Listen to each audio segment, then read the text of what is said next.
그만 평안하셨습니까?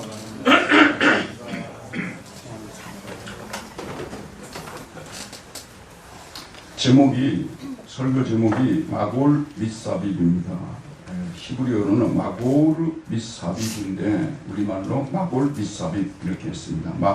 마골은 테러 또는 앵사이어트라는 뜻입니다. 두려움, 공포 그런 뜻이죠. 밋사빕은 on every side, 사방으로부터 from all sides입니다. 모든 사면으로부터 두려움이라는 뜻입니다. 예레미야 제가 지금 강의 설교를 하고 있는데 20장에 지금 이 말씀이 나와 있습니다. 사방으로부터 두려움. 예레미야 당시에 사방으로부터 두려움을 겪고 있었다는 것이죠. 지금 이제 우리나라 상황을 이렇게 생각하니까 오늘 말씀하고 너무 매치가 잘 돼서 저도 깜짝 놀랐습니다. 지금 현재 우리 대한민국에 사는 사람들은 우리나라 전역에서 일어나고 있는 여러 가지 흉흉한 소식을 들음으로 인해서 사방으로부터 두려움에 둘러싸여 있습니다. 특히 이번에 우리가 살고 있는 이 서현역에서 예전에 정자역에서 다리가 무너질 때만 해도 그렇게 크게 생각을 하지 않았는데 서현역에서 이런 일들이 일어나다 보니까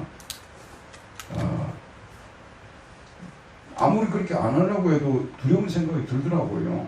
저도 그 서현역 가끔씩 나가거든요. 거기 가면 영풍문고가 있고 교보문고가 있고 또 제가 자주 찾는 책방이 있어서 가끔씩 나가고 그리고 또 산보도 하고 이렇게 하는데 그런 일이 이 서현역에서 일어났다고 하니까 이게 주저하는 마음이 생기더라고요. 근데 또 거기에서 생각이 연결돼 가지고 그러면 야탐역에 가면은 뭐 홈플러스 그 앞에는 또 이런 일이 안 일어난다는 보장이 없다 보니까 좀 주저가 되었습니다. 사실 뭐 젊은 애들이 장난으로 한다고 살인이고 그걸 장난으로 올린다고 하지만 보는 우리들은 듣는 우리들은 그 장난으로 받을 수가 없잖아요. 두려움이 그냥 전국을 뒤엎고 있다 이렇게 말씀을 드리고 싶어요. 사실 몇 년 전부터 이런 두려움은 우리에게 밀어닥쳤어요. 사실 저는 제가 목회를 하면서 코로나19 같은 이런 사태가 터지리라고는 생각도 못했어요. 마스크를 쓰고 설교를 한다는 것을 제가 뭐 한 번이나 생각하고 목사됐겠어요. 3년 이상을 그렇게 했잖아요. 이런 일이 벌어질 줄 누가 알았습니까? 수많은 사람들이 죽었어요. 수천만이 죽었잖아요. 이런 그 코로나19로 인해서요.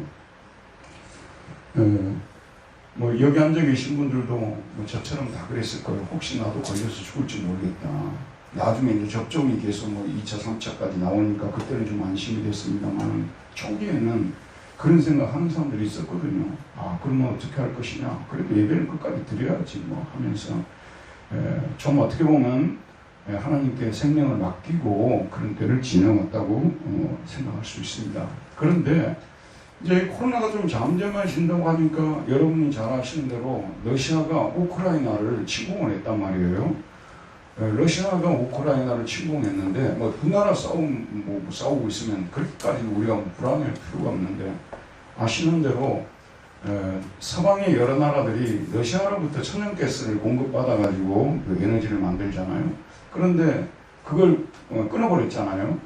그러니까 또 서방 쪽에서는 여러분 아시는 대로 또 무기를 또 공급하고 미국도 또 신무기를 공급하니까 이게 혹시 또 3차 대전 될까 좀 두려운 마음이 생기지 않을 수 없었어요. 또 우리나라 대통령이 너무 자기 의견을 그냥 우리는 미국 팬이라고 너무 얘기를 해버리니까 혹시 또 중국하고 또 소련이 또 우리를 안 좋게 봐서 뭐 하나 또 쏠까 봐서 좀 걱정도 되고 솔직히 중국이 또 대만을 침공한다 그러면요 또 북한은 또 거기에 또 가만히 있을 수 없는 상황에 놓여 있고 또 북한에서 핵을 장착시킨 탄도미사일을 우리한테 또 쏘면 어쩔까? 이 두려운 마음을 아무리 믿음이 좋은 사람들이라도 가질 수밖에 없는 그런 현실 아니에요. 그리고 그동안에 너무 많이 언론을 통해서 얘기했던 지구온난화라는 것이 현실화되어가지고 지구의 온도가 최근 들어와서 2도는 올랐다고 얘기하지 않습니까? 이런 것들이 사실 우리 굉장히 불안하게 만듭니다. 두려워하는 마음을 갖지 않으려고 해도요, 정상적인 생각을 갖고 사는 사람들은 두려움을 가질 수밖에 없는 일들이 계속해서 일어나고 있는 거예요. 그것도 이게 이제 인류 전체가 사는 이 사회에서 일어나는 일만 개개인이 또 겪는 그런 문제들은 또 집집마다 또 어려운 일들이 생기게 되면 이 일을 어쩔까, 이 두려운 마음들이 생기게 되는 거죠. 그리고 그동안 우리가 솔직히 비약적으로 경제 성장을 해가지고 G12에 우리가 들어가게 되고 사실 경제 강대국이 되었잖아요. 경제 강국이 되었잖아요. 근데 이게 이제 어떻게 될지 모른다고 여러분들이 생각하지 않습니까? 그리고 또 우리나라 사람들 애기를 안 놓잖아요. 결혼도 안 하고 애기도 안 놓고 저출산. 이렇게 되면 이게 이제 사회 문제뿐만 아니라 교회도 또 이게 불닥치거든요. 주일학교가 이미 없는 교회들이 50%가 넘어요. 저희 교회는 그래도 주일학교가 존재하고 있다는 거죠. 우리 홍승인 집사님 오셨어요? 우리 영유아부를 지금 이제 지탱시키고 있는 분이에요. 지금 우리 교인들 빨리 결혼해 애기를 빨리 낳아야 돼요. 지금 영유아부를 살리기 위해서. 그래서 우리가 이번에 할 건 다 했어요. 이게 우리 작은 슈퍼 같은 교회라도 할 건 다 했다니까요. 유초등부 수련회도 갔다 오고요. 중고등부 수련회도 하고 청년의 수련회도 하고요. 아직까지는 저희 교회가 그래도 아직까지 좀 버티고 있는 것 같아요. 근데 이게 언제까지 가겠냐는 그런 말씀이죠. 언제까지 갈지는 몰라요. 참 앞으로 우리 나이에 있는 목사님들 만나면요, 이제 나이 젊은 목회자들이 사실 교회에 들어가지는 못해요. 이제 모든 신학교들이 다 미달입니다. 안 믿기죠, 여러분. 대한민국에 존재하는 모든 신학교는 이제 원서만 내면 들어갑니다. 아주 이상한 사람 빼고요. 이럴 정도가 되어져 있고, 목회도 미래가 어떻게 될지 아무도 몰라요. 저도 모르겠어요. 이런 게 상당히 어려운 때 우리가 살고 있고, 이런 두려움으로 우리가 둘러싸여 있다는 거. 제가 이제 이런 두려움이 어디서부터 왔을까? 왜 이런 재앙들이 많이 내릴까? 생각을 해봤는데, 한번 생각해도 이것은 하나님이 이런 재앙을 내리는 것 같아요. 그동안 하나님께서 우리 인간들에게요, 너무 많은 것들을 주셨어요.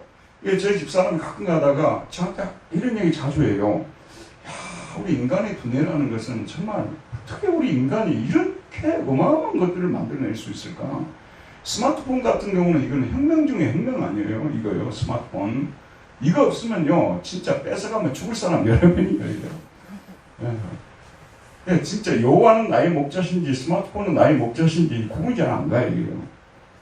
이런 기술을 어떻게 인간이 만들어낼 수 있어요? 하나님이 그런 지혜를 주신 거 아니에요? 또 그런 자원, 이걸 만들어낼 수 있는 그런 천연 자원, 이런 것들을 주셨기 때문에 만들어낸 거 아니에요?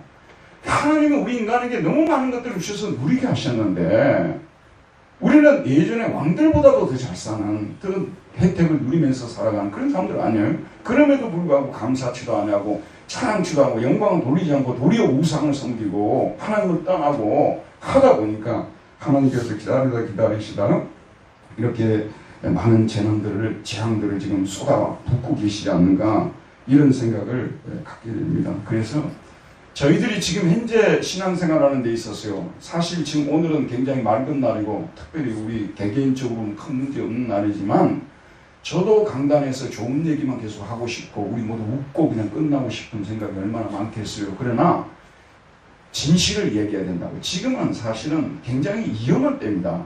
저를 비롯해서 우리 모두가 굉장한 위험에 지금 처해 있다는 것을 인식을 할 필요가 있어요.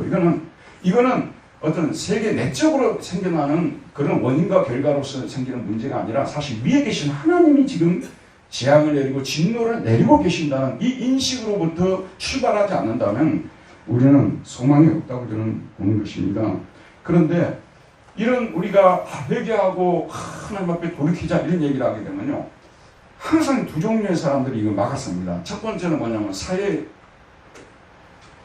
진보적 낙관주의자들이라고 말할 수가 있어요. 사회 진보적 낙관주의자들. 이런 분들은 호모사피엔스의 역사에 대해서 주로 이야기합니다. 유발 하랄이라든지 이런 사람들이 쓴 책에 기초해가지고 지금까지 호모사피엔스가 얼마나 종이 그 멸절될 상황에 많이 놓였었느냐. 그러나 지혜롭게 잘 헤쳐나갔지 않느냐. 지금 우리가 몇 가지 지구온난화라든지 솔직히 저는 개인적으로 볼 때요. 지구온난화 이런 것을 해결할 수 있는 사람이 있을까 하는 생각이 들어요. 저는요. 저는 더 이상 전문적인 지식이 없어서 힘있게 말할 수는 없습니다만 누가 해결할 수 있겠느냐는 생각이 들거든요. 지금 어떻게 보면 타이타닉이 지금 가라앉고 있는 그런 시점에 지금 놓여 있지 않느냐는 생각이 들거든요. 그런데 이런 진보를 얘기하는 사람들은 그런 걸 다 호모사피엔스는 이겨냈고 지금 상황도 다 이겨낼 수가 있고 다 결과적으로 좋아질 것이다. 크게 걱정할 필요가 없다. 사실은 여러분 계몽주의 이후로요 신은 머릿속에만 있는 거지 감정적으로만 남아있지 실제로 안 믿는 사람들이 너무 많아요. 이런 얘기하는 사람들은 특별히 안 믿거든요. 진화론을 믿지 무슨 창조론을 지금도 믿냐고 하면서 이분들은 이걸 진화론을 사회에다 적용을 시켜가지고 사회 진화론을 만들어낸 사람들 아니에요. 그러니까 이분들은 결국은 인류는 진화한다고 이렇게 보는 것이고 좋은 쪽으로 간다고 말하는 이런 사람들이 하나님이 재앙을 내리시고 우리는 지금 현재 회개하지 않으면 죽는다 이런 걸 반대하고 있는 거예요. 종교적 낙관주의는 더 위험해요. 비가 하늘에서 내리고 있습니다. 떨어지고 있습니다. 이 종교적 낙관주의자들은요 옆에 있는 김장로, 이장로는 맞을지언정 나는 안 맞는다고 믿는 사람들이에요. 하나님이 절대적으로 나는 지켜주기 때문에 이런 재앙은 나한테는 미치지 않는다고 북한이 믿고 있는 사람들이에요. 내가 어떻게 하나님을 믿어왔는데 우리 가정이 4대, 5대째 하나님 믿는 가정이고 이런 걸 내세워가지고 절대로 자기들에게는 이런 일이 벌어지지 않을 것이라고 이런 종교적 낙관주의자들 이 사람들은 사회 진보주의자들보다 더 위험한 사람들입니다. 예레미야 선지자가 예언 활동을 했던 BC 700년경에 유다의 사람들이 이런 종교적 낙관주의자들이었습니다. 그 시대 대부분의 선지자들은 백성들에게 뭐라고 외쳤냐면요. 우리가 하나님 얼마나 믿었느냐. 자, 여러분 이스라엘 백성들이 하나님 언제부터 믿었는지 아시죠? 아브라함 때부터 믿었어요. 그냥 BC 3000년대예요. 아브라함은 이제 실제 역사 기록이 나오잖아요. 우르 땅, 우르가 지금도 여러분 지도 보면 우르라는 데가 나와요. 티그리스강 그 옆에 우르에서 떠나는 때가 BC 3000년경 아니에요? 그때부터 시작해서 우리 조상들이 하나님을 믿어왔는데 지금까지 예루살렘이 잠시 동안 이렇게 먹히긴 한 적이 있지만 예루살렘이 넘어간 적이 있냐고 말이에요. 예루살렘이 망한 적이 있냐고 말이에요. 하나님께서 절대로 예루살렘을 망하게 하지 않을 것이라고 그렇게 외쳤습니다. 그런데 예레미야가 이제 정반대로 그런 예루살렘이라도 우리가 너무 죄를 많이 지어서 하나님께서 이제 멸하식으로 결심했으니까 그 결심 변하지 않는가? 지금이라도 회개하자. 이렇게 하니까 이런 낙관론을 폈던 그 성전의 감독, 대표자인 성전의 감독 바수훌이라는 사람이 있어요. 우리 예루살렘은 누구도 허물 수가 없다. 어떤 민족도 우리를 멸망시킬 수 없다. 우리 멸망을 외치고 있는 예레미야는 거짓 선지자니까 저를 죽여야 된다고 이렇게 얘기를 했던 것입니다. 그래서 오늘 예레미야가 어떤 상황에 놓이게 되는지 본문 1절에서 2절이 나오고 있습니다. 임멜의 아들 제사장 바수훌은 여호와의 성전의 총감독이라 그가 예레미야의 이 예언함을 들은지라. 이에 바수훌이 선지자 예레미야를 때리고 여호와의 성전에 있는 베냐민 문 위층에 목에 씌우는 나무고랑으로 채웠더니 예레미야를 때리고 그 성전 2층에 거기다 두어서 나무고랑으로 쇠고랑이 아니라 나무고랑으로 이렇게 채워놨던 것입니다. 자, 이렇게 하면은 이제 사실 백성들을 진정시켜야 되기 때문에 그랬겠죠. 이 사람이 지금 어떤 얘기를 하고 있습니까?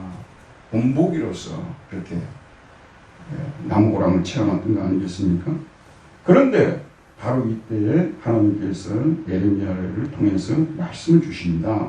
3절 보면 다음날 바수훌이 예레미야를 목에 씌우는 나무고랑에서 풀어주매 예레미야가 그에게 이르되 여호와께서 내 이름을 바수훌이라 하지 아니하시고 마골 및 삽입이라 하시느니라. 여호와께서 하신 말씀을 전해주는 거예요. 너의 이름은 지금부터 바수훌이 아니라 마골 및 삽입. 마골이라는 말은 뭐냐면 마골은 테러라든지 또는 앵사이어티입니다. 그러니까 공포나 두려움 이런 거라 그 말이죠. 내 이름이 지금 그렇게 될 것이다. 사방으로부터 이렇게 예언을 하고 있습니다. 그러면서 뭐라냐면 여호와께서 이와 같이 말씀하시되 보라 내가 너로 너와 내 모든 친구에게 두려움이 되게 하시니 내가 너를 갖다가 너와 그 다음에 너 친구들 모두에게 두려움, 테러가 되게 만들겠다. 이렇게 말씀하고 계십니다. 그래서 그들이 그들의 원수들의 칼에 엎드려질 것이라고 말하고 있어요. 그런데 그것을 누구냐? 지금 바수울이 볼 것이에요. 눈으로 똑똑히 볼 것이라고 말씀해요. 자기에게 먼저 테러가 공포가 임하고요. 그 다음에 친구들이 지금 죽는 모습을 통해서 공포를 가중시키는 거예요. 그리고 난 다음에 내가 온 유다를 바벨론 왕의 손에 넘기리니 그가 그들을 사로잡아 바벨론으로 옮겨 칼로 죽이리라. 그러니까 엄청난 공포가 먼저는 바수울에게 임하고 그 다음에 바수울의 친구들에게 임하고 그 다음에 그들이 쫓겨가서 바벨론에서 죽을 것이라고 이렇게 말씀하고 있습니다.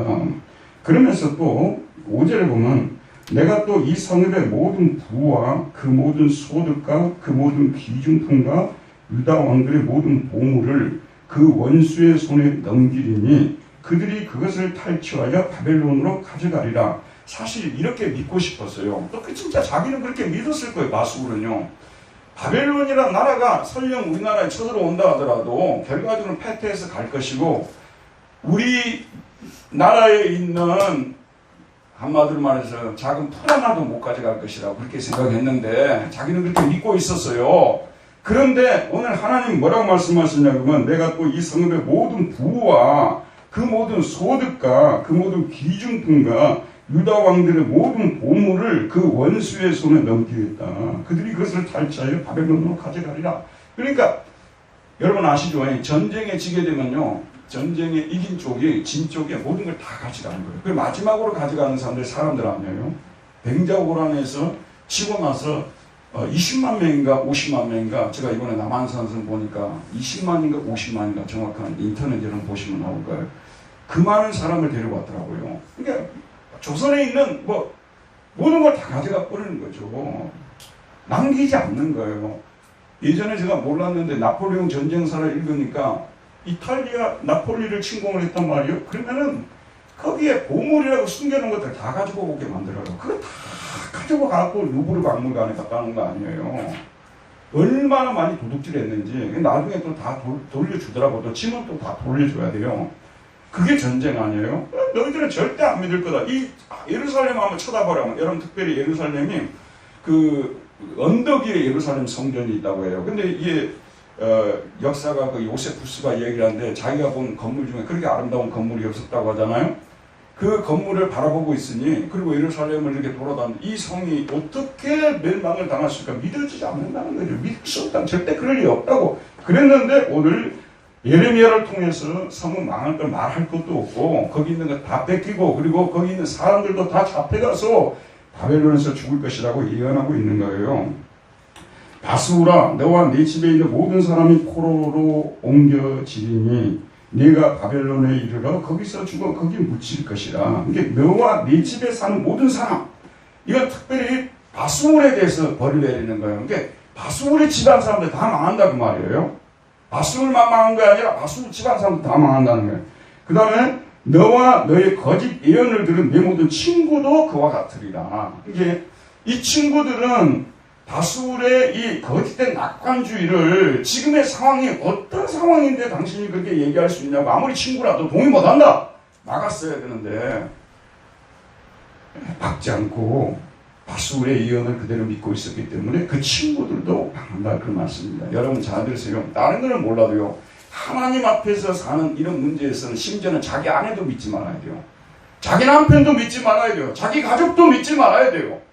아이고 이 주일 한번 가볍게 빠지고 놀러가도 우리 신앙이 무슨 문제야 이런 거 할 때는요 자기 아내라도 그건 안 된다고 해야 되는 거예요. 바수울의 그 친구들이 바수울의 이런 잘못된 행보를 막지 않았어요. 그래서 같이 망할 것이라고 말씀하고 있습니다.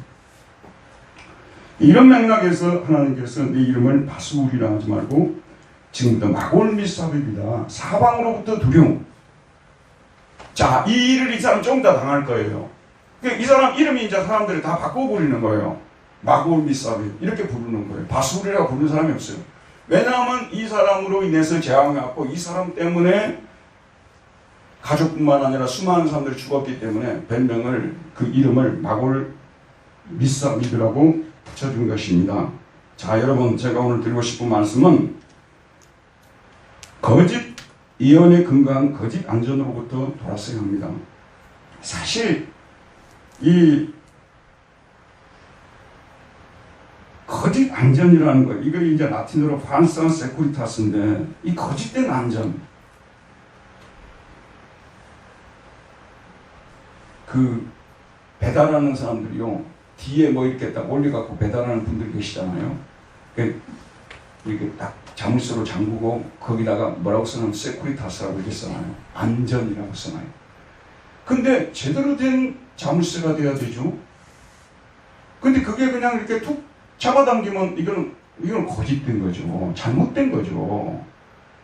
여러분, 거짓 안전 이거 진짜 좋지 않은 거예요. 여러분도 아이고 목사님 저 정도 되면 이런 목사님 설교 그거는 좀 과장해서 지금 하는 것 같고 저 정도 신앙생활하면 하나님이라도 저에게 뭘 어떻게 하겠습니까? 이거의 거짓 안전이에요. 우리 예수 믿는 사람들은 절대 그런 태도로 서면 안 돼요. 아무리 하나님 앞에 우리가 바로 살고 아무리 내가 다른 사람들보다 더 열심히 하나님을 섬긴다 하더라도 사람들이 물어볼 때는 정말 형편없는 사람입니다. 겉모습만 보지 마십시오. 저 속은 썩었습니다. 부끄러운 사람입니다. 이렇게 말해야 정상적인 경건이거든요. 나 정도 신앙생활 하는데 나 같은 사람 하나님이라도 멸할 수 없다고 이렇게 여러분 말하면 안 된다 그 말이에요. 거짓 안전 되게 위험한 거예요. 그래서 마틴 루터는 이 거짓 안전을 뭐라고 했냐면 창녀처럼 창녀라고 불렀어요. 이 거짓 안전은 아예 가까이 하지 말아야 돼요. 아예 교제도 하지 말아야 되고 옆에 오지도 말게 해야 되는 거짓 안전을 시발놓고 쫓아내야 된다는 그런 말씀입니다. 사실 여러분 생각해 보시기 바랍니다. 여기 지금 우리가 앉아서 예배를 드리고 있지 않습니까? 우리 누구도 다 저부터 시작해서 우리 모두가 서로 안전을 빌어주고 다 우리가 모두 다 건강하고 어려운 일 당하지 않고 살기를 정말 진심으로 바라지 않습니까? 저와 여러분 그렇죠 여러분? 그런데도 불구하고 우리가 나가서 어떤 일을 당할지 모른다 그런 말씀이에요. 내가 예수를 잘 믿기 때문에 나에게는 피해가고 그러면 서현역에서 가만히 길을 가고 있는데 어떤 사람이 차를 타고 와가지고 밀어버렸는데 그 사람이 그러면 예수 안 믿는 사람이라고 확증할 수 있어요. 여러분 예수 믿는 사람일 수도 있어요. 그 부모는 진짜 예수님을 잘 믿는 사람일 수 있어요. 누가 그렇게 될지 아무도 몰라요. 아무리 예수를 잘 믿어도 그럴 수 있는 거예요. 사고도 당할 수 있는 것이고요. 병도 걸릴 수가 있는 것이고 예수 믿는 사람 병 안 걸린다고 하면 나 예수 믿지. 하나님께서 뭔가 작전을 잘못 펼치시는 것 같아요. 예수 믿는 사람 절대 병 안 걸리게 만들어주시면 다 교회에 있을 거 아니에요. 그쵸 여러분? 하나님이시여 뭔가 잘못하고 계신 것 같습니다. 근데 그렇지 않거든요. 예수 믿는 사람도 암이 걸리기도 하고 예수 믿는 사람도 고통을 당하고 사고가 다 망하기도 하고요. 예수 믿는 사람에게도 이게 오는 거예요. 그러니까 이 정도라도 살아가게 되는 것이 주님의 은혜입니다. 나도 저들처럼 돼야 되는데 내가 이렇게 건강하게 살아가고 내가 이렇게 아직도 안전하게 살아가고 있으면 하나님의 은혜입니다. 이런 신앙인들이 돼야 된다고 말이에요. 내가 신앙생활을 잘하기 때문에 그 보답으로서 보상으로서 하나님께서 나에게 이런 좋은 환경을 주시고 건강도 주시고 모든 일이 잘 된다고 이런 신앙은 잘못된 신앙이에요. 절대 우리는 그런 생각하면 안 돼요. 우리도 이미 죽었어야 될 사람들이고 죽어 만남한 사람들이고 지금의 우리의 신앙이 예컨대 저 같은 경우는요 초대교회 목사님들하고 비교를 하거든요. 그리고 우리 한국교회 초창기의 목사님들하고 비교하게 되면요 소위 저는 잽도 안 돼요. 잽도 안 돼요. 말은 좀 잘할지 모르지만요 그 목사님들의 경건을 따라갈 수가 없어요. 저 같은 사람은 어떻게 따라가겠어요. 그런데도 하나님이 아직도 목회자로 세워주었다는 이 사실을 인해서 감사하면서 살아가는 거지 내가 잘나서 하나님께서 사용하는 게 아니라는 거죠. 이게 거짓된 확신을 극복하는 길입니다. 항상 여러분 그러십시오. 아직도 살아있는 것이 은혜입니다.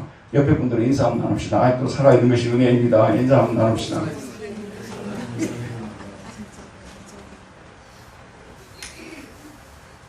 비행기를 타고 갈 때마다 제가요 그런 생각 꼭 한번 해요. 왜 이 비행기가 안 떨어지지? 떨어질 수도 있는 거잖아요. 근데 안 떨어지는 거예요. 기술 때문에 그럴까요? 그럼 떨어진 비행기들은 어떻게 하라고요? 우리도 얼마든지 그런 사고를 당할 수 있고, 우리가 안 당하더라도요, 우리 자식도 우리 손주들도 당할 수가 있는 거예요.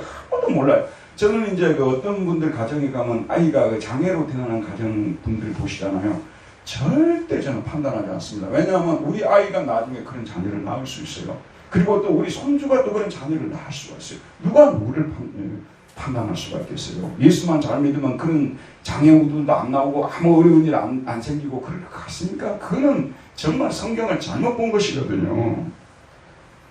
그래서 제가 드린 말씀은 철저히 우리가 지금과 같은 상황에서 모든 좋은 말만 하고 싶은 이런 상황에서 우리는 정말 하나님 앞에 철저히 회개해야 된다는 것이. 요즘 노후 준비요. 여러분 저녁에 잠 안 하면 유튜브 많이 듣지 않습니까? 사실 유튜브가 긍정적인 영향도 있지만 부정적인 영향도 되게 많아요. 유튜브는요, 설교도 잘라 먹어버려요. 설교를 40분 하잖아요. 그 중에 하이라이트만 딱 내가지고 보내요. 그럼 사람들이 거기에 맛을 들여가지고요, 지금 한 40분 설교를 못 받아들이는 거예요. 저는 그것도 목사님들이 안 했으면 좋겠는데, 그 목사님들이 하는 게 아니라 장사하려는 사람들이 갖다 퍼다 올리는 거예요. 좋은 게 아닙니다. 혹시 들으시려면 저 설교를 들으면 좋습니다. 끝까지 듣는 분들이 별로 없는 것 같아요. 근데 한번 생각해 보세요. 하이라이트만 다 해가지고 은혜 목사님들 쭉쭉 올려놓는다고 말이에요. 계속 그거 듣다 보면요, 제가 드린 말씀은 지금 노후 준비에 대한 특강도 되게 많아요. 예를 들면 가톨릭의 뭐 황창현 신부라든지 뭐 장경동 목사라든지 이런 분들 노후 준비 이런 거 많이 하는데 오랜만에 많아요. 저도 가끔씩 듣거든요. 근데 제가 드리고 싶은 말씀은 우리는 노후 준비를 넘어서 죽은 후 사후 준비를 해야 돼요. 기독교 복음이 사실 이 부분을 터치 안 하고 넘어가잖아요. 기독교 복음이 아니고 사이비 복음이에요. 기독교 복음을 현실에만 국한시키는 것은요, 살아있는 세계만 국한시키는 건 사이비 복음이에요. 올바른 복음 아니에요. 죽은 후의 세계, 노후 준비 못지않게 여러분 죽은 후에 내가 구원을 받을 수 있는 사람인지, 나에게 진짜 영생이 보장되어 있는지 하나님께 때로는 물어봐야 돼요. 저 구원받는 거 맞습니까? 물어봐야 된다. 옛날에 청교도 시대에요, 수많은 존 버년을 비롯해 존 버년은 2개월 동안 그런 질문을 했어요. 자기가 죽으면서 헤어나오지를 못했어요. 내가 구원받는 사람 확실한가? 오늘 현대인들은 그런 거 질문 안 하려고 하잖아요. 사후의 세계에서 내가 정말 구원받을 사람인가? 사후에 구원받지 못하면 우리는 지금까지 신앙생활 했던 게 아무것도 아니에요. nothing입니다. 우리가 여러분 한번 생각해보세요. 돈도요, 어느 정도 가지잖아요. 돈 이만큼 가지면 이만큼 가지, 그 차이 없어요. 별로 느껴지지도 않아. 제가 가져봐서 알아요. 한 100억씩 200억씩 가지면 여기 와닿지도 않아요. 세상에서 좀 잘 살고 못 살고요, 그거요. 예를 들어 볼게요. 노르웨이라고 한번 생각합시다. 노르웨이가 소득이 높죠? 거기에 좀 잘 사는 사람 못 사는 거 얼마나 격차가 날까요? 어느 정도만 올라가면요, 세상에서 우리가 별로 이룰 것이 없어요. 사후의 세계를 대비해야 된다니까요. 회개도 사후의 세계를 갖다 놓고 우리가 회개를 해야 돼요. 과연 우리가 주님 앞에 산자와 충자를 심판하실 주님 앞에 섰을 때 구원을 받을 수 있는 신앙인들인지, 그렇게 삶을 살아가고 있는지, 여기에 대한 근본적인 질문을 우리가 하지 않는다면 기독교 복음은 사실은 그냥 하나의 종교로 추락하는 거예요. 종교가 된 거예요. 종교는 뭐냐면요, 우리 마음을 달래려고 종교를 갖는 거거든요.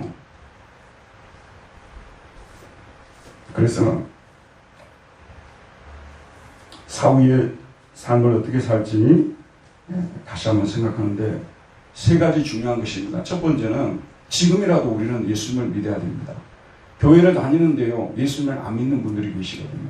근데 지금이라도 우리는 예수님을 믿어야 돼요. 그리고 예수님을 나의 삶의 주인으로 모셔야 되는, 그래서 우리가 하나님을 로드라는 말을 쓰잖아요. 주라는 뜻이잖아요. 주, 큐리오스. 왕으로, 주인으로서. 그래서 우리가 예수님 하게 되면 내 주인이라고 생각하고 그분의 명령 앞에 발발 떠는 이런 사람들이 돼야 예수님을 나의 주인으로 영접한 거예요. 그 다음에 예수님과 인격적인 사귐을 갖고 사는 사람이 예수님을 나의 주인으로 모신 거예요. 인격적인 사귐을 갖는 거, 친교를 맺는 것이에요. 수많은 사람들은 예수님과 친교보다도 사람들과의 친교 또는 돈과의 친교, 이런 것들이 더 좋죠. 그게 아니라 예수님과 만나는 시간, 여러분 지금 와서 예배를 드리고 있지 않습니까? 여러분들 지금 대부분 보게 되면 어느 정도의 재물도 있으신 분들이고 재산도 있으신 분들이에요. 근데 솔직히 한번 얘기해 봅시다. 저와 여러분 그래도 이렇게 하나님 이름 부르고 찬송 드리고 예배 드릴 때 이때가 제일 마음이 좋으시죠? 제일 안정되죠? 사실 아니에요? 집에 있을 때도 성경 보고 기도하고 찬송하고 그럴 때가 제일 안정되잖아요. 돈 많이 갖다 놓고 내 통장에 이만큼 들어있네? 그거 볼 때 그렇게 안정되지 않는 거 아니겠습니까? 그러니까 돈이란 건 필요한 거지만 우리의 삶에 진정한 안정과 행복을 가져다 줄 수가 없어요. 속지 말아야 되는 것입니다. 비판이란 말을 쓰는데 이럴 때는 우리가 철저하게 비판을 해야 돼요. 그거는 우리의 생활의 필요를 위해서 도움을 줄 뿐이지 진정한 우리의 주인이 될 수가 없고 우리가 만족을 줄 수 없는 것이거든요. 그렇기 때문에 우리는 우리 주님을 우리의 삶의 주인으로 이렇게 모시고 그렇게 살아야 된다는 것입니다. 그럴 때 자, 우리 예수님이 오시면 뭐가 좋냐 그러면요. 여러분도 너무 잘 알고 있죠. 어렸을 때 지금은 많이 달라졌습니다만 부모님이 어디 나가고 나면요. 아이들 4명이 이거 모여가지고 두려움에 떨고 있어요. 특별히 밤이 되고 그러면요. 지금은 전기불이라도 하나지만 초롱불 밑에서 두렵거든요. 그러다가 이제 그 부모님이 어디 가셨다가 늦게 이렇게 들어오지 않습니까? 소리를 내면서 들어오게 되면요.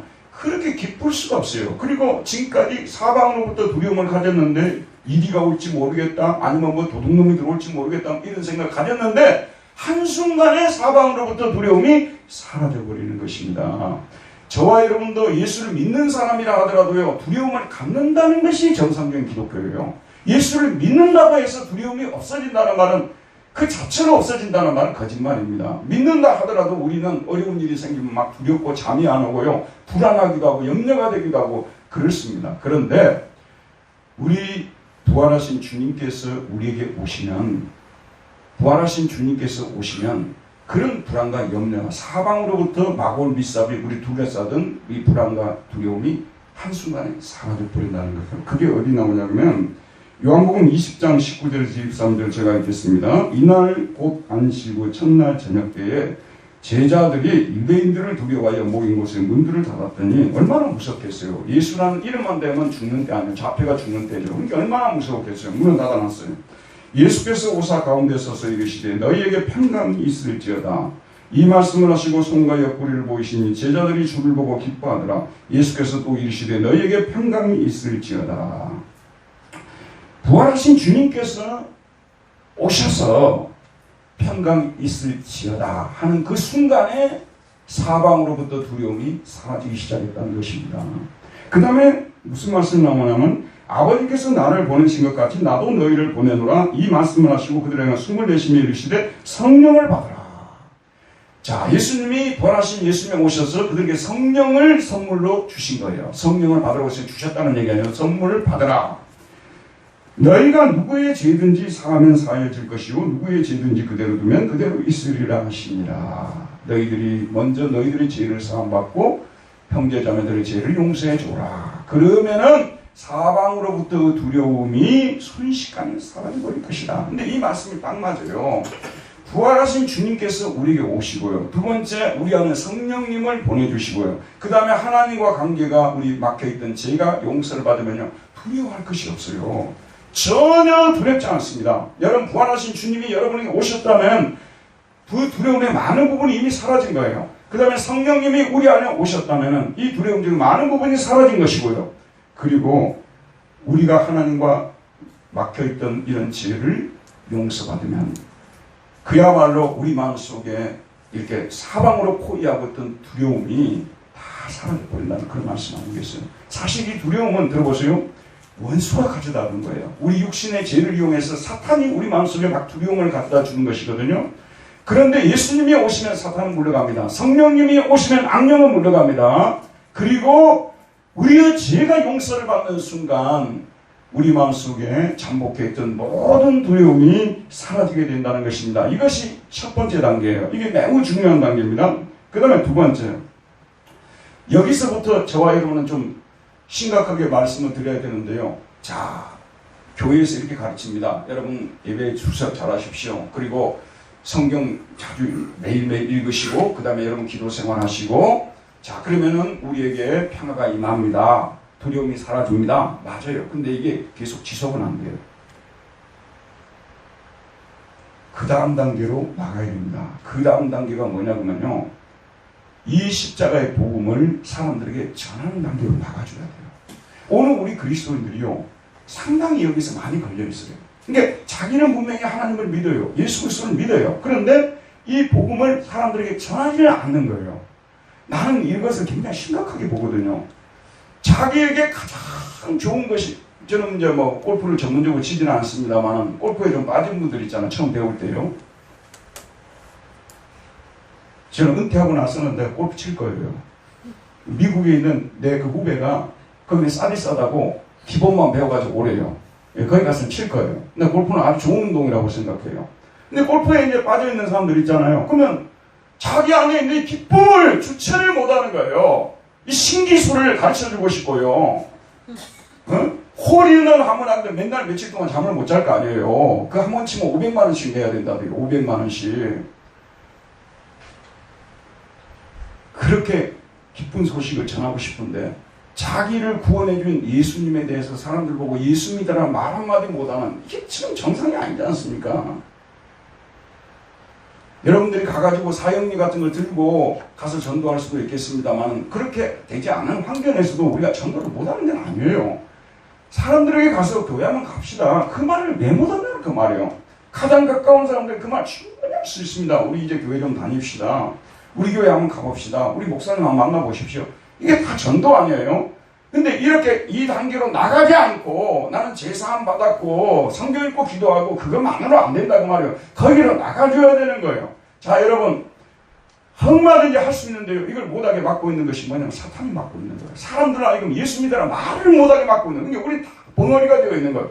영어를 배우는 사람들이요, 다 그렇습니다. 영어를 잘하려면요, 자꾸 자기가 아는 하와이유라든지 파인 땡큐라든지 이런 것들을 갖다 자꾸 해야 돼요, 사람들한테. 가만히 가는 사람한테도 하와이유 이렇게 해야 돼요. 가만히 가는 사람한테 하와이유, how do you do? 막 이래야 된단 말이에요. 그래야 이게 틀리는 거 아니에요. 저는 지금 틀렸기 때문에 하는데 안 틀린 분들은 지금 이 자리에 하려도 안 해요. 예수를 믿으라는 말이 자꾸 생활하게 해야 돼요, 여러분. 이게 안 된 상태에서 평화를 유지하겠다, 두려움 없애야 된다. 이거는 소극적 전략이에요. 적극적으로 옆에 있는 분들한테 예수를 믿으라. 나는 그렇게 좋은 예수님을 왜 믿으라는 말을 못하는지 참 신기해요, 나는요. 어떻게 우리 예수 믿는 사람들이 자기를 구원해 주신 주님을 믿으라는 말을 옆에 사람들한테 안 하는지 참 안타깝습니다, 여러분. 이거는 사탄이 우리를 그리 가로막고 있는 거예요. 우리 그리 못하게. 너는 아무래도 영어 못해. 그러니까 하와이유란 말도 하지 마. 이렇게 지금 하는 거 똑같은 거거든요. 그 다음에 이제 세 번째 단계로 나가는데요. 이거는 뭐냐면 이제 그리스도를 위해서 고난받는 삶으로 나아가게 될 것입니다. 그리스도를 위해서 고난받는 삶을 살게 되면 육신은 고달프지만, 육신 안에는 마골 미사빕이 되지만 영혼 안에는 샬롬 미사빕이 되는 거예요. 사방으로도 평안, 샬롬 미사빕. 이게 사방으로부터 평안 아니에요? 마고르 미사빕은 사방으로부터의 두려움이죠. 샬롬 미사빕은 사방으로부터의 평안입니다. 이거는 어떤 사람이 누리냐 그러면요, 사도 바울 같은 사람이 이거 증언을 하고 있어요. 사실 이 사람은요, 막 율법 붙들고 막 성경 지식 많이 안다고 자랑하고요, 자기 모든 계명 다 지킨다고 자랑하고 떵떵거리고 잘난 체 다 하고 다녔던 사람 아니에요. 그럴 때는 자기 영혼 안에는 진정한 평화가 없었어요. 늘 두려우니까 사람들 쳐 죽이려고 했던 거 아니에요. 원래 두려워하는 사람들 남을 해치려고 하는 거거든요. 근데 이제 은혜를 받고 이분이 사도가 되어서 그리스도를 위해서 고난받는 삶을 선택하고 터키를 비롯해서 소아시아 지역들 또는 유럽으로 나중에는 로마까지 복음을 전하고 다녔지 않습니까? 그러는 가운데서 핍박도 많았고 심지어는 사자에게 물리기도 했다고 말하지 않습니까? 맹수에게 물렸다는 말까지 쓰잖아요. 그런 고통을 당하고 심지어는 또 감옥에까지 갇혔지 않습니까? 그런데 들어보세요, 여러분. 고난이 커지는 만큼 평화도, 그 안에서 누리는 평화도 커진다는 것이 이 성경이 말하는 법칙이에요.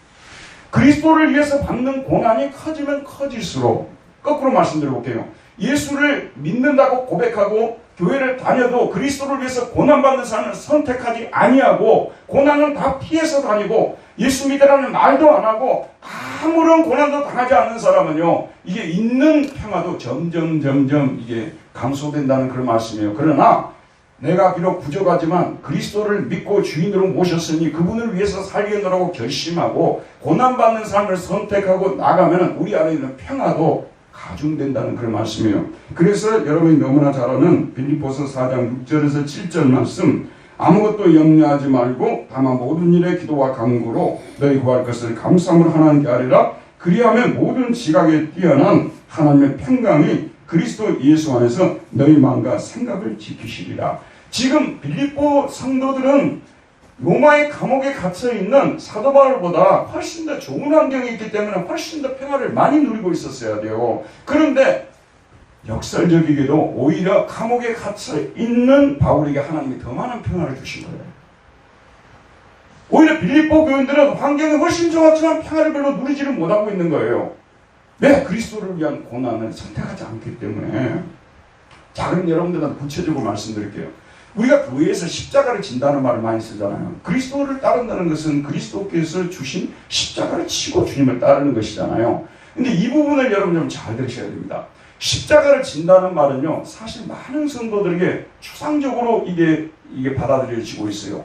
예컨대 여러분 어떤 사람이 순교를 했다. 그러면 십자가를 진다고 생각하죠. 어떤 사람이 과감하게 결단하고 선교지로 떠났다고 말이에요. 십자가를 진다고 생각하죠. 아침부터 저녁까지 계속 전도하고 다니죠. 십자가를 진다고 생각하죠. 물론 그렇게 할 수 있는 사람들이라면 그분들은 우리보다 더 큰 은혜를 받은 사람들임이 틀림없어요. 그러나 모든 사람들이 그러지 못합니다. 그래서 제가 여러분 십자가를 짓는 것이 무엇인지 오늘 정확하게 말씀드릴게요. 첫째, 영역은 세 군데입니다. 영역은 가정에서 십자가, 그 다음에 교회 안에서 십자가, 그 다음에 우리가 활동하는 일터에서 십자가, 이 세 가지로 우리가 십자가를 분류할 수가 있어요. 근데 십자가를 논하게 될 때 십자가를 지우는 사람과 십자가를 지는 사람 딱 나누어져요. 자, 오늘 여러분 이제 가정에 돌아가 봅시다. 이제 설거지가 엄청나게 쌓여 있어요. 이렇게 많이 하고 이것도 설거지하고 저것도 설거지 다 씻으라고 십자가를 지우는 남편.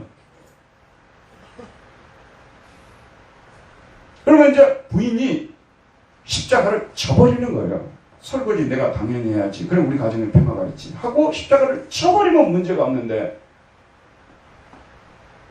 당신이 설거지한 지가 언제더라? 이거부터 이제 추적이 들어가요. 십자가를 지우는 것과 지는 것, 이걸 구분하면요, 가정에서 예수를 어떻게 믿어야 될까? 딱 답이 나와요. 가정에서 예수를 잘 믿는 것은 십자가를 지우는 사람이 아니라 십자가를 지는 사람. 이게 이제 가정에서 예수를 믿고 따라가는 사람이에요. 두 번째, 교회에서 나는 십자가를 지우는 사람인가, 십자가를 지는 사람인가.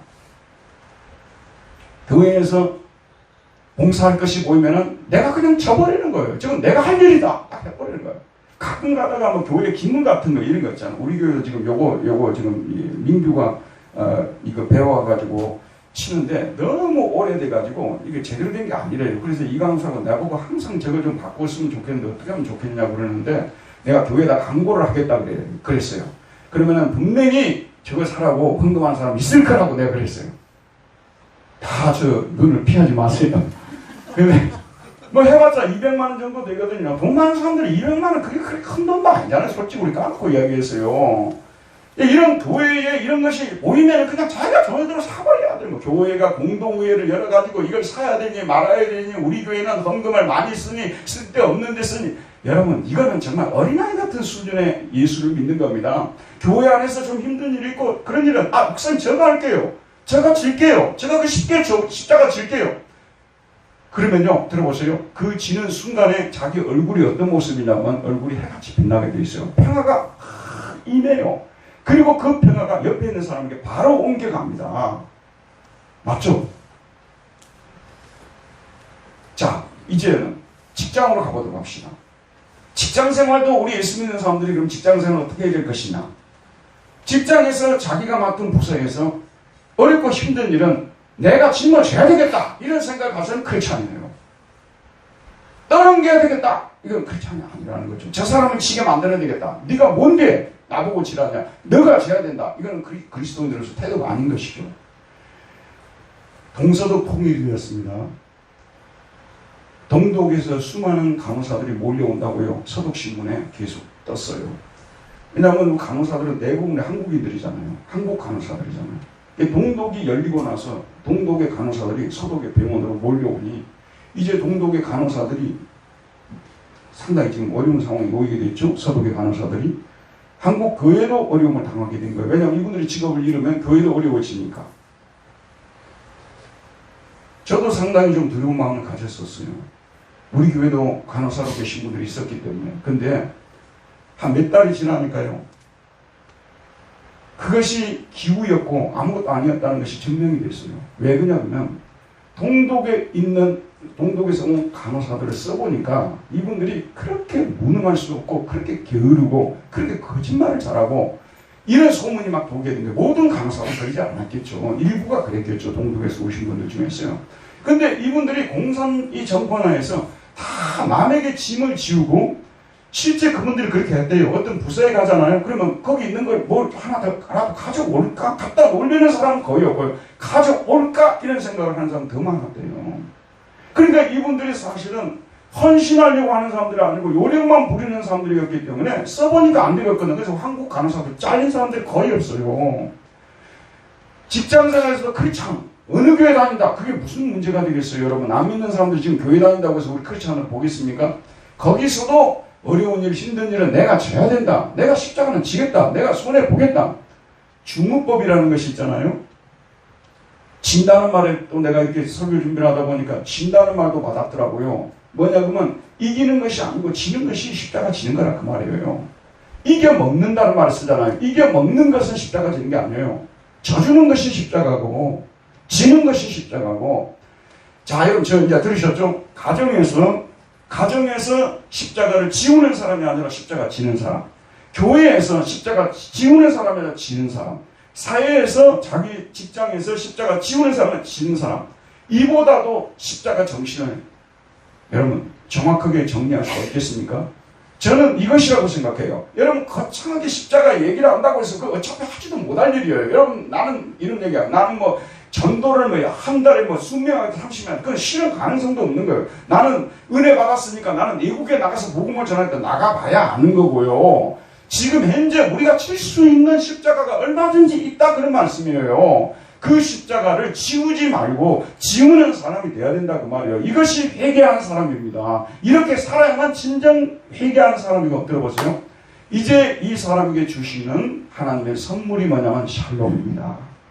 이 사람은 샬롬 미사빕이란 말을 쓰죠. 이 사람은 사방으로부터 평화를 거두어드리고 사방으로부터 평화를 나누어주는 사람이 되는 거예요. 그래서 수많은 사람들이 너 이름을 이제부터는 샬롬 미사빕이라고 불러라고 이렇게 말할 정도로 우리 안에 샬롬이 막 퍼져나가는 거예요.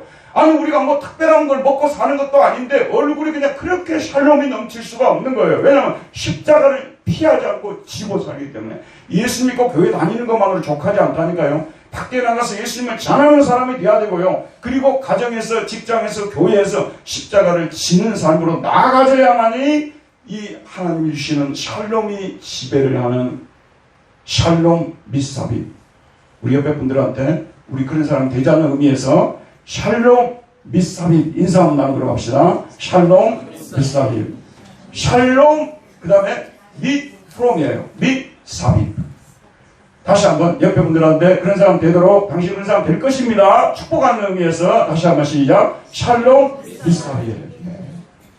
기도하겠습니다. 은혜로우신 하나님, 마고르 미사빕을 샬롬 미사빕의 삶으로 바꾸어주신 우리 주님의 놀라우신 사랑을 감사합니다. 우리 주님이 우리를 구원해 주시고 우리를 천국으로 들어가게 하셨다는 이 사실이 얼마나 놀랍고 얼마나 행복하고 자다가도 일어나서 손뼉을 치며 감사를 드려야 될 일인데 우리 하나님 아버지 우리는 감사하지 못하고 찬양하지 못하고 주 예수를 믿으라 너와 내 집이 구원을 받으라는 이 복음조차 전하지 못하고 가정에서도 십자가를 지우는 사람으로 살려고 하고 교회에서도 십자가를 지우려는 사람으로 살려고 하고 직장에서도 십자가를 지우는 사람으로 살려고 하는 우리의 연약함이 주님 앞에 드러나 있습니다. 주여 불쌍히 여겨주시기를 원합니다. 이제부터 십자가를 지는 사람으로 살아갈 수 있는 우리 모두가 되게 하여 주시옵소서. 그래서 우리 안에 하나님이 주시는 샬롬이 넘쳐나기를 기도합니다. 예수님의 이름으로 기도하였습니다.